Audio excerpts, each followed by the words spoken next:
માજીનું નામ ભીખીબેન કરશનભાઈ ભૂતડિયા, હાલ રહેવાનું એમને મોરિયા. એમને બીમારી ખાસ જોઈએ તો એમને જે મણકાની ટીબી અને 2 મણકા ખવાઈ ગયા હતા. એના કારણે અમે પહેલાં એમને ઓપરેશન કરાવ્યું, પણ ઓપરેશન કર્યા પછી એમની જે ચાલવાની મુવમેન્ટ હતી એ જોઈએ એવી રિકવરી આવી નહીં.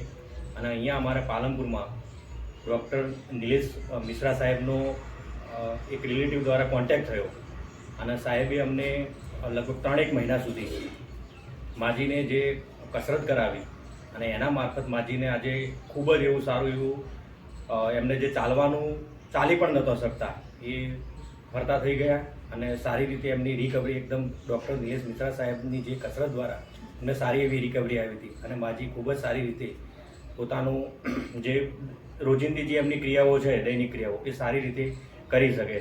એટલે સાહેબનો આ તબક્કે હું ડૉક્ટર નિલેશ મિશ્રા સાહેબનો ખૂબ ખૂબ આભાર માનું છું. એ એક પથારીવશ માજીને અત્યારે પોતે એમની દૈનિક ક્રિયાઓમાં એમને સરળતાથી પોતે જાતે કરી શકે છે.